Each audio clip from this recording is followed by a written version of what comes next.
ओम श्री गणेशाय नमः। ओम नमो भगवते वासुदेवाय। हरे कृष्णा कृष्ण कृष्णा हरे हरे, हरे राम राम राम हरे हरे। तव्हां सभिनी हरि भक्तन के नमस्ते। प्यारा भक्तों, ही कथा पाण गुरु कृपा से हासिल करे रहा आयूं।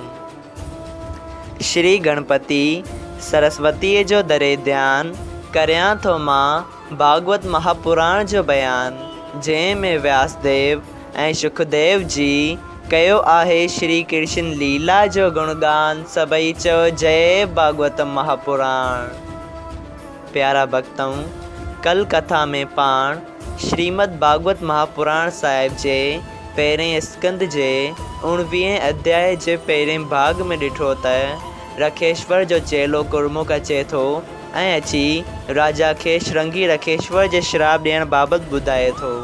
पोइ राजा इन ॻाल्हि मां तमामु घणो ख़ुशि थिए थो त 7 ॾींहंनि खां पोइ ही पापी तन नास थी वेंदो ऐं आऊं परलोक पधारे वेंदसि। उन खां पोइ राजा पंहिंजो सभु राज काज धन संपत्ति स्त्री औलाद सभु कुझु छॾे, हर हिकु वस्तुअ जो मोह छॾे परमेश्वर जो ध्यानु लॻाइण लाइ गंगा नदीअ जे किनारे ते अची वेठो। सभई चयो जय श्री कृष्णा।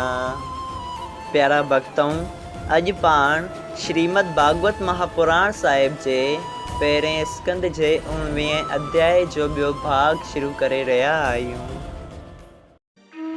श्रृंगी रखेश्वर जो श्राप ॾियण ऐं राजा जो दुनिया खां खटो थी दुनिया खां जुदा थियण जो हाल ॿुधी सभई रखेश्वर ऐं मुनेश्वर ॾाढा उदास थिया ऐं पोइ उहे सभई रखेश्वर पंहिंजे चेलनि सां गॾु राजा वटि आया।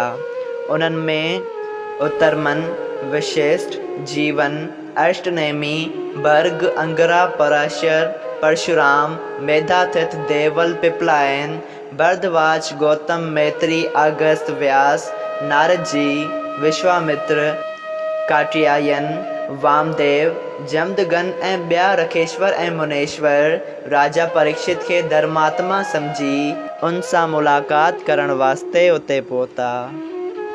राजा उन्हनि सभिनी खे उते ॾिसंदे ई ॾंडवत ऐं पूजा करे वॾे आदर भाव सां सभिनी खे विहारियो ऐं सभु कंहिंखे आसन ॾेई चयो, ए महाराज, मरण जे वक़्तु अगरि कंहिं माण्हूअ खे तव्हां मां हिकिड़े महात्मा जो बि दर्शन थी वञे त उन माण्हूअ जो जनमु मरणु छुटी थो वञे ऐं उहो माण्हू भवसागर पार थो लंघे वञे। मुंहिंजा वॾा भाॻ आहिनि जो तव्हां कृपा करे हिन वक़्तु मूंखे दर्शन ॾिनो आहे। हाणे जीअं दया करे आया आहियो तीअं अहिड़ी कृपा करे 7 ॾींहंनि ताईं हिते रहो, जंहिं करे तव्हांजे रहण सां मुंहिंजो मन संसारी मोह ऐं माया ॾांहुं न वञे ऐं तव्हांजे सत्संग सां 8 पेर कथा पार ब्रह्म परमेश्वर जी थींदी रहे। मूंखे लॻे थो त तव्हीं हिते मुंहिंजे भले करण वास्ते आया आहियो, न त तव्हांखे कंहिं बि शइ जी परवाह न आहे। ऐं हाणे दया करे का अहिड़ी तजवीज़ ॿुधायो त हिननि 7 ॾींहंनि में मां आवागवन जनम मरण जे फेरे खां छुटी वञा। तॾहिं रखेश्वरनि मां हिकिड़े चयो त तीर्थ जो स्नान करण सां वॾो पुण्य आहे। ॿिए रखेश्वर चयो त ब्राह्मण अची गॾु थिया आहिनि, यज्ञ करियो जंहिं करे तव्हांजो सभु पाप लही वञे। टें रखेश्वर चयो त तव्हां वटि जेका दौलत आहे सा ब्राह्मणनि खे दान करियो, जो दान जे बराबरि ॿियो को धर्म कोन्हे। चौथें रखेश्वर चयो, देवताउनि जी पूजा करण ऐं मंत्र जपण सां सभु पाप मिटिजी वेंदा आहिनि। अहिड़ी तरह सभिनी रखेश्वरनि पंहिंजो ज्ञान ॿुधायो, मगर का बि ॻाल्हि पकी न बीठी त कहिड़ो कर्म करणु घुरिजे। तॾहिं राजा चयो, तव्हां जेके ॻाल्हियूं ऐं तजवीज़ूं वीचारियूं आहिनि से सभु चङियूं आहिनि, मगर इन्हनि सभिनी ॻाल्हियुनि जो सामान कठो करण में घणा ॾींहं लॻी वेंदा ऐं मुंहिंजे मरण में फ़क़ति 7 ॾींहं बचिया आहिनि।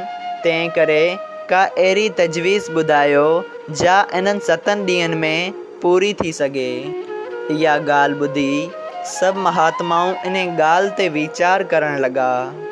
एतिरी कथा ॿुधाए सूत जी चयो, ए रखेश्वरों, जंहिं वक़्तु नारद जी श्राप ॾियण जो हाल ॿुधी राजा परीक्षित वटि गंगा जीअ जे किनारे ते वियो थे, तंहिं वक़्तु रस्ते में सुखदेव जी सां मुलाक़ात थियसि। तॾहिं सुखदेव जी नारद मुनीअ खां पुछियो त तव्हां केॾांहुं था वञो? नारद मुनि पंहिंजे वञण जो ऐं राजा परीक्षित खे श्राप मिलण जो सभु हाल ॿुधाए चयो, ए महाराज, जेके रखेश्वर ऐं मुनेश्वर राजा वटि विया आहिनि, से सभु राजा खे मुक्ति हासिल करण जा अनेक रस्ता ॿुधाईंदा ऐं उन्हनि मां को रखेश्वर यज्ञ ऐं कोई तप ऐं को दान ऐं ॿियनि धर्मनि करण वास्ते चवंदो। पर थोरा ॾींहं हुअण सबबा राजा इन्हनि मां को बि कमु पूरो न करे सघंदो ऐं हू भवसागर पार न लंघींदो।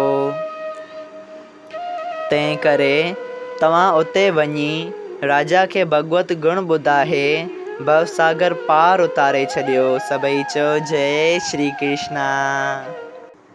अगरि तव्हां सभिनी हरि भक्तनि खे हिन कथा मां लाभ हासिल थियो हुजे, कृपया हिन कथा खे ॿियनि हरि भक्तनि सां शेयर कजो त उन्हनि जो बि भलो थिए ऐं तव्हांजो बि भलो थिए। सभई चयो जय सिया राम। राधे राधे।